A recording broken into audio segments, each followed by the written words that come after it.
Hello friends, ముందుగా కూతురు ఉన్న ప్రతి ఒక్కరూ సుకన్య సమృద్ధి యోజన అనే కేంద్ర ప్రభుత్వ స్కీమ్ గురించి తెలుసుకోవాలి. మీకు కూతురు ఉన్నట్లయితే ఈ వీడియోలో ఈ పథకానికి సంబంధించి పూర్తి వివరాలను మనం తెలుసుకుందాం. అసలు ఈ పథకానికి ఎవరెవరు అర్హులు, ఎలిజిబిలిటీ ఏమిటి, దాని యొక్క విధి విధానాలను మనం పూర్తిగా తెలుసుకునే ప్రయత్నం చేద్దాం. ఇప్పటి వరకు మన ఛానల్ని ఎవరైనా సబ్స్క్రైబ్ చేసుకొని వారు ఉంటే వెంటనే సబ్స్క్రైబ్ చేసి బెల్ ఐకాన్ నొక్కండి.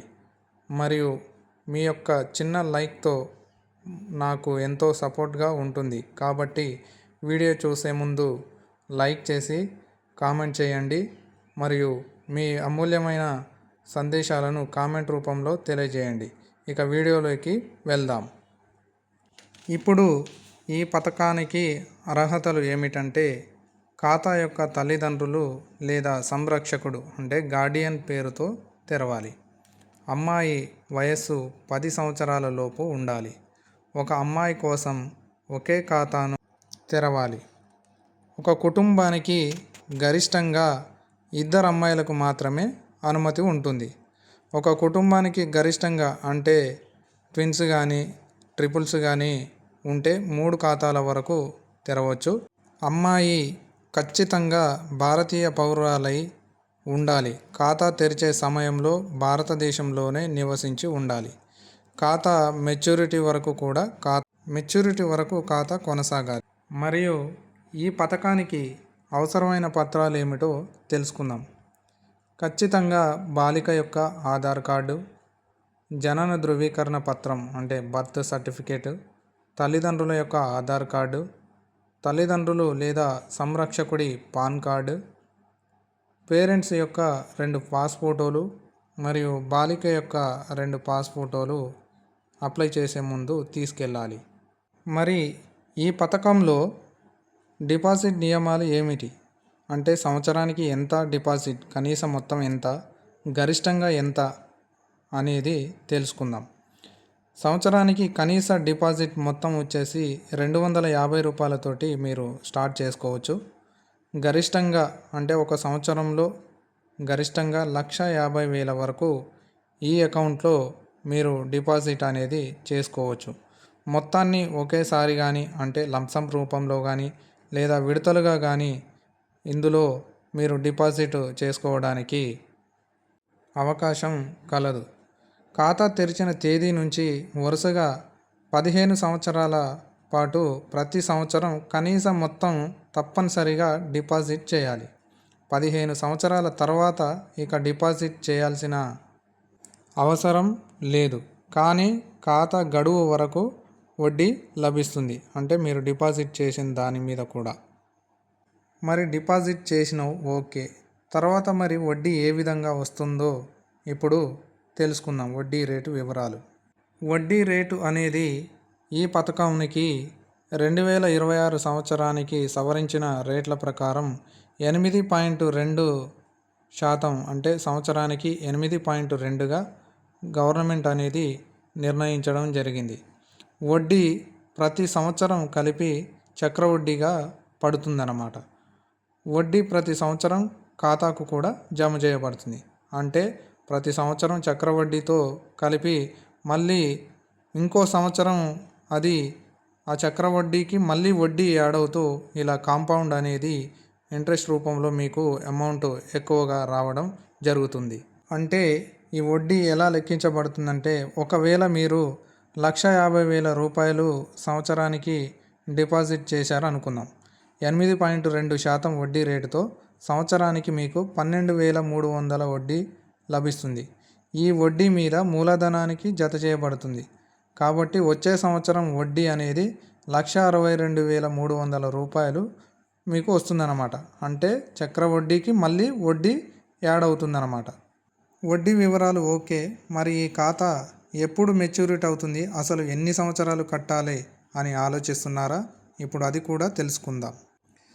ఇక మెచ్యూరిటీ అనేది మీరు ఖాతా తెరిచిన తేదీ నుంచి 21 సంవత్సరాల తర్వాత ఈ ఖాతా అనేది మీకు చేతికి వస్తుందన్నమాట.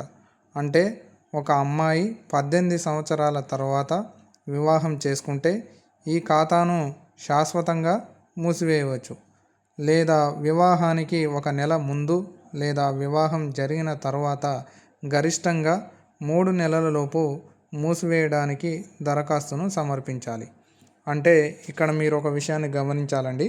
అమ్మాయి 18 సంవత్సరాలు నిండేంత వరకు ఈ ఖాతాని తల్లిదండ్రులు కానీ గార్డియన్ కానీ నిర్వహిస్తారు. 18 సంవత్సరాలు వచ్చిన తర్వాత అమ్మాయే స్వయంగా తన యొక్క ఖాతాను నిర్వహించి డిపాజిట్లు చేయడం కానీ అందులో నుండి డబ్బులు విత్డ్రా చేయడం కానీ చేసుకోవడానికి ఈ పథకానికి వెసులుబాటు అనేది ఉన్నదన్నమాట. అంటే ముఖ్యంగా 21 సంవత్సరాల తర్వాత ఈ అకౌంట్ అనేది మెచ్యూరిటీకి వస్తుందని మనకు తెలుస్తుంది. తర్వాత ఒకవేళ మీరు పాక్షికంగా ఏదైనా మధ్యలో ఏదైనా అవసరం ఉండి డ్రా చేయాలనుకుంటారు. ఇప్పుడు అలా ఎలా డ్రా చేయాలో తెలుసుకుందాం. ఇప్పుడు పార్షియల్ విత్డ్రా అనేది ఎలా చేయాలి అంటే అసలు పార్షియల్ విత్డ్రా అంటే ఏంటంటే మీకు మధ్యలో ఏదైనా ప్రాబ్లం కానీ ఏదైనా అత్యవసర పరిస్థితి వచ్చి మీరు డ్రా చేయాలనుకుంటారు. అప్పుడు ఆ పార్షియల్ విత్డ్రా చేయాలంటే ఏమేమి నియమాలు ఉంటాయంటే వయస్సు, అర్హత అంటే ఏజ్ రిక్వైర్మెంట్ వచ్చేసి బాలికకు 18 సంవత్సరాలు లేదా 10వ తరగతి ఉత్తీర్ణత ఉండాలి. ఏది ముందుగా వస్తే అదే అన్నమాట. కేవలం ఉన్నత విద్య కోసం కానీ లేదా వివాహ ఖర్చుల కోసం మాత్రమే ఈ పార్షియల్ విత్డ్రాల్ అనే దానికి వాళ్ళు అనుమతి ఇవ్వడం జరిగింది.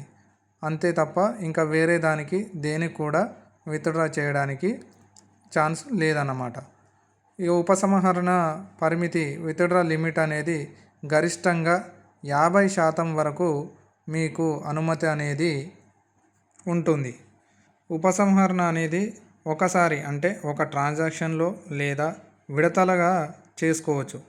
ప్రతి అర్ధ సంవత్సరంలో ఒకసారి మాత్రమే దీన్ని డ్రా చేసుకోవడానికి అనుమతి అనేది ఉంటుంది. అంటే గరిష్టంగా 5 సంవత్సరాల వరకు పరిమితి ఉంటుందన్నమాట. ఇదంతా ఓకే. ఒకవేళ నీకు ఈ పథకం నుండి నచ్చలేదు, నువ్వు క్లోజ్ చేసుకోవాలనుకుంటావు అంటే ప్రీ మెచ్యూర్ క్లోజర్, నువ్వు ముందుగానే గడువు ముగియ ముందుకే దీన్ని క్లోజ్ చేసుకోవాలనుకుంటావు. అప్పుడు దాన్ని క్లోజ్ చేయాలంటే ఏమేమి ఉంటాయో తెలుసుకుందాం. ఈ ప్రీ మెచ్యూర్ క్లోజర్ అనేది అకౌంట్ ఓపెన్ చేసిన తేదీ నుండి 5 సంవత్సరాల తర్వాత ఖాతాను ప్రీ మెచ్యూర్గా ఉపసంహరించుకోవచ్చు అన్నమాట. అంటే నువ్వు ఓపెన్ చేసిన తేదీ నుంచి 5 సంవత్సరాల తర్వాత అప్పుడు నువ్వు క్లోజ్ చేసుకోవడానికి నీకు కొన్ని ఆప్షన్స్ ఉన్నాయన్నమాట. అయితే ప్రీ మెచ్యూర్ ఉపసంహరణ అనేది కింది పరిస్థితులలో అనుమతిస్తారు. అంటే ఖాతాదారుని లేదా ఖాతాదారుని తల్లిదండ్రుల మరణం జరిగినప్పుడు కానీ, తర్వాత గార్డియన్ అంటే సంరక్షకుడు చనిపోయినప్పుడు కానీ, లేదా ఖాతాదారుని తీవ్ర అనారోగ్య పరిస్థితుల్లో ఉన్నప్పుడు కానీ ఈ అకౌంటుని ముందుగానే క్లోజ్ చేసుకోవచ్చు అన్నమాట. ఒకవేళ ఖాతాదారుని మరణించిన సందర్భంలో ఉపసంహరణ మొత్తం చెల్లింపు తేదీ వరకు పోస్ట్ ఆఫీసు సేవింగ్ అకౌంట్లో వర్తించే వడ్డీ రేటు ఎంతవరకు ఉంటుందో ఆ వడ్డీతో కలిపి ఆ డిపార్ట్మెంట్ ఆఫ్ పోస్ట్ అనేది నీకు అప్పటి వరకు ఎంత అమౌంట్ వస్తుందో ఆ అమౌంట్ను మాత్రమే నీ యొక్క అకౌంట్లో చెల్లిస్తుంది అని ఉంది. ఇదంతా ఓకే, మీరు మంచిగానే ఉన్నారు, మీకేం కాలేదు, ఈ పథకంలో మీరు రెగ్యులర్గా జత చేస్తూ ఉన్నారు మంత్లీ, అప్పుడు మీకు దీని మీద లభించే పన్ను మినహాయింపు ఎలా ఉంటుందో ఇప్పుడు తెలుసుకుందాం. ఇక ఈ పథకం మీద ట్యాక్స్ బెనిఫిట్ అనేది సెక్షన్ 80C ప్రకారం మనకు ట్యాక్స్ బెనిఫిట్ అనేది ఎగ్జామ్షన్ ఇవ్వడం జరిగింది. అంటే ఉపసంహరణ మొత్తం మీద కూడా మనకు పన్నుని మినహాయించడం జరిగింది. అందువలన దీనికి మంచి ప్రయోజనం ఉండడం వలన ఈ పథకంలో ఎక్కువ మంది ఇంట్రెస్ట్ చూపించడం జరుగుతుంది. అలాగే మీరు సంపాదించిన వడ్డీ మీద కూడా మనకు పన్ను మినహాయింపు అనేది ఇవ్వడం జరిగింది. అందులో సెక్షన్ 10 ప్రకారం. అలాగే మీరు జత చేసిన అమౌంట్ మెచ్యూరిటీ మొత్తం మీద కూడా మీకు పన్ను ఎగ్జంప్షన్ అనేది ఉన్నది. అంటే ఎగ్జెంప్ట్ అంటే 3 విధాలుగా కూడా మీకు పన్ను మినహాయింపు అనేది ఉన్నదన్నమాట. మీకు సెక్షన్ 80C ప్రకారం మీరు డిపాజిట్ చేసే 1,50,000 వరకు తగ్గింపు కూడా ఇవ్వడం జరిగిందనమాట. దాని మీద పన్ను మినహాయింపు తగ్గింపు కూడా ఇవ్వడం జరిగింది. మరియు విద్య, వివాహం కోసం దాని మీద కూడా మీరు డ్రా చేసినప్పుడు దాని మీద కూడా పన్ను అనేది లేదనమాట. అలాగే మీకు డ్రా చేయంగా మిగిలిన అమౌంట్ మీద కూడా పన్ను అనేది విధించడం జరగదనమాట. పన్ను ప్రయోజనాలు అనేది కేవలం చట్టబద్ధమైన ప్రయోజనాల కోసమే విద్యా, వివాహం వంటి వినియోగించినప్పుడు మాత్రం వర్తిస్తాయని మీకు అందులో చెప్పడం జరిగింది. కాబట్టి మీరు ఇట్లాంటి నియమాలు చూసుకొని డ్రా చేయాలి. ఇదంతా ఓకే. మరి ఈ పథకం వల్ల మరి మనకు వచ్చే ఉపయోగాలు ఏమిటి, నష్టాలు ఏమిటి, అసలు ఈ పథకంలో ఏ విధంగా చేరడం వల్ల నీకు ఏ విధంగా ఉపయోగం వస్తుంది అనేది మనం ఇప్పుడు మళ్ళీ తెలుసుకుందాం. చూడండి ఫ్రెండ్స్, ఈ పథకం యొక్క ఉపయోగాలు ఏంటంటే అధిక వడ్డీ రేటు, అంటే ఫిక్స్డ్ డిపాజిట్ కంటే కానీ పీపీఎఫ్ కంటే కానీ ఈ పథకాల కంటే ఈ యొక్క సుకన్య సమృద్ధి యోజన పథకం మీద వడ్డీ రేట్ అనేది మనకు 8.2%గా నిర్ణయించడం జరిగింది. అంటే మూడింతల పన్ను ప్రయోజనాలు కూడా దీనివల్ల ఉన్నాయన్నమాట. అంటే డిపాజిట్లు చేసినప్పుడు సెక్షన్ 80C ప్రకారం గరిష్టంగా 1,05,000 వరకు కూడా నీకు డిపాజిట్ చేసినప్పుడు ఎటువంటి పన్ను అనేది ఉండదన్నమాట. వడ్డీ మీద కూడా నీకు పన్ను ఉండదు, మెచ్యూరిటీ మీద పన్ను ఉండదు. అంటే నీ మెచ్యూరిటీ వచ్చినప్పుడు నువ్వు డ్రా చేయాలనుకుంటే దాని మీద కూడా ఎలాంటి పన్ను అనేది ఉండదన్నమాట. మరియు ఈ పథకం అనేది తక్కువ రిస్క్తో కూడుకున్న భారత ప్రభుత్వం యొక్క హామీతో కూడుకున్న పథకం. తక్కువ మినిమం డిపాజిట్ చేసుకోవచ్చు. అంటే సంవత్సరానికి కేవలం 250 రూపాయల నుండి కూడా నువ్వు ఈ పథకాన్ని ప్రారంభించవచ్చు. పాక్షిక ఉపసంహరణ సౌకర్యం ఉంది. విద్య లేదా వివాహం కోసం గరిష్టంగా 50% వరకు కూడా నువ్వు డ్రా చేసుకోవచ్చు అనమాట. దీర్ఘకాలిక పొదుపు లక్ష్యం ఉన్నవాళ్ళు, అంటే మీ యొక్క కూతురు విద్య, వివాహం కోసం ఈ నిధి ఏర్పాటు కోసం ఇది చాలా ఉపయోగపడుతుంది. ఇది ఫ్లెక్సిబుల్ డిపాజిట్లు, అంటే ప్రతి సంవత్సరం 1,05,000 వరకు కూడా జమ చేసుకోవచ్చు, లేదా ఒకేసారి లేదా విడతల వారీగా కూడా జమ చేసుకోవచ్చు అన్నమాట. అకౌంట్ అనేది 21 సంవత్సరాల తర్వాత కూడా నువ్వు కొనసాగించాలనుకుంటే కొనసాగించవచ్చు, మరియు అదనపు వడ్డీ కూడా పొందవచ్చు అన్నమాట. ఈ విధంగా ఈ పథకాన్ని నువ్వు కంటిన్యూ చేసుకోవచ్చు. మరియు ఈ పథకం మీద కొన్ని నష్టాలు కూడా ఉన్నాయి. అవి మీకు నష్టాలు ఏ విధంగా ఉన్నాయి అనేది ఈ పథకంలో మనం ఇప్పుడు తెలుసుకుందాం. ఇక నష్టాల గురించి వస్తే మెయిన్ అనేది ఈ పథకం నువ్వు ఎప్పుడంటే అప్పుడు తీసుకోవడానికి వీల్లేదండి. అంటే దీనికి ఒక నిబంధన ఉంది, లాకిన్ పీరియడ్ అనమాట ఇది. అంటే నీకు 21 సంవత్సరాల తర్వాత మాత్రమే ఈ పథకం అనేది మెచ్యూర్ అవుతుంది. అంతేగాని మధ్యలో నీ ఇష్టం వచ్చినప్పుడు మెచ్యూర్ అయ్యింది తీసుకుంటా అంటే కుదరదండి. దీనికి లాకిన్ పీరియడ్ అనేది 21 సంవత్సరాలుగా నిర్ణయించడం జరిగింది. ఇది చిన్నకాల లక్ష్యాలకు కూడా అనుకూలం కాదన్నమాట.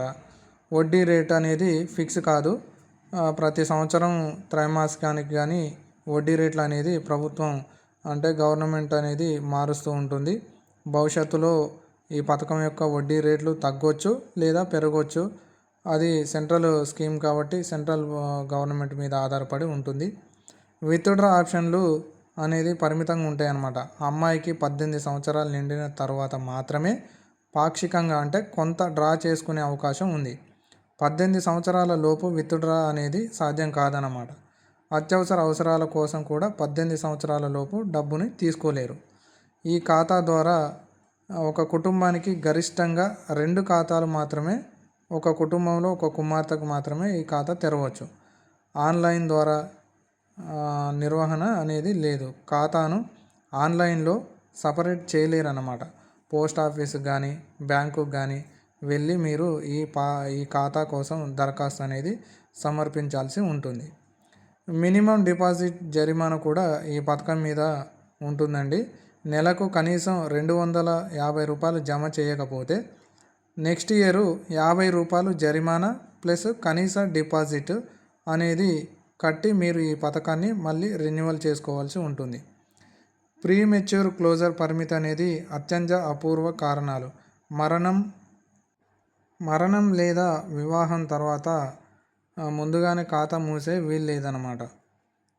వయస్సు పరిమితి అనేది 10 సంవత్సరాల వయసు దాటిన అమ్మాయిలకు ఈ పథకం అందుబాటులో లేదు. అంటే 10 సంవత్సరాల కంటే ముందున్న అమ్మాయిలకు మాత్రమే ఈ పథకానికి అర్హులన్నమాట.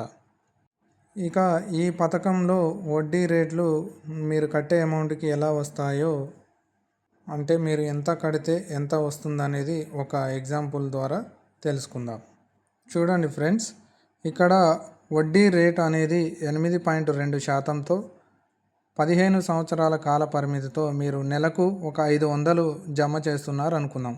అప్పుడు మొత్తం పెట్టుబడి అనేది మీకు 90,000 అవుతుంది. ఆ మొత్తం వడ్డీ లాభం అనేది 1,87,366 అవుతుంది. అంటే మొత్తం మెచ్యూర్డ్ అమౌంట్ అనేది మీ చేతికి 2,77,306 అనేది మీకు 15 సంవత్సరాల తర్వాత మీ చేతికి రావడం జరుగుతుంది. అంటే మీరు 15 సంవత్సరాలు కడితే 21 సంవత్సరాల కాల పరిమితి తర్వాత, అంటే మెచ్యూర్డ్ అయిన తర్వాత మీ చేతికి వచ్చే అమౌంట్ అనేది 2,77,306.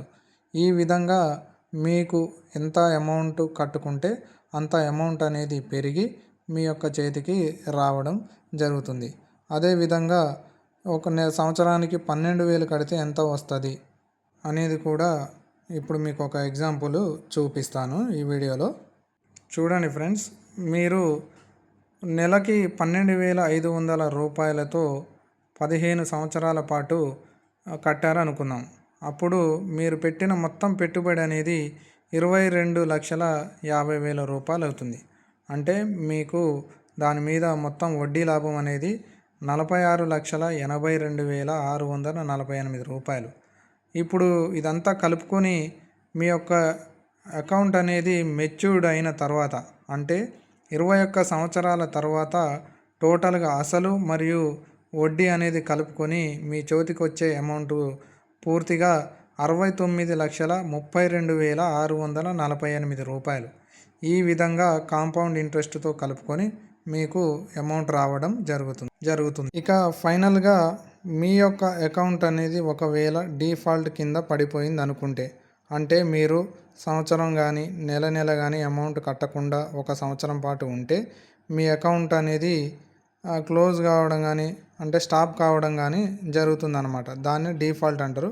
అసలు ఆ డిఫాల్ట్ అయినప్పుడు మీరు ఏం చేయాలంటే, ఏదైనా ఒక ఆర్థిక సంవత్సరంలో కనీసం 250 రూపాయలు జమ చేయకపోతే ఆ ఖాతాని డిఫాల్ట్గా పరిగణించడం జరుగుతుందన్నమాట.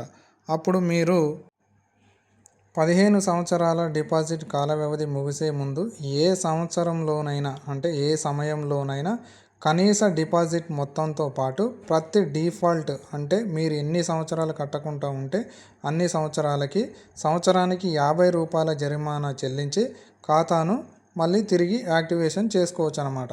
అంటే మీరు డిఫాల్ట్ జరిమానా అనేది 50 రూపాయలు ప్లస్ మీరు ఒక సంవత్సరం కట్టకపోతే అమౌంట్ ఎంత, 250 రూపాయలు, అంటే మొత్తం 300 తోటి మీరు ఈ అకౌంట్ని ఒక సంవత్సరం కానీ 2 సంవత్సరాలకైతే 50 రూపాయలు మరియు 2 సంవత్సరాలకి ఎంత అనేది చెల్లించి మీరు ఖాతాని యాక్టివేషన్ చేసుకోవాల్సి ఉంటుంది అన్నమాట. సో ఇది ఫ్రెండ్స్, ఇంకేమైనా ఈ పథకం గురించి సందేహాలు కానీ ఉంటే మీరు కామెంట్లో తెలియజేయండి.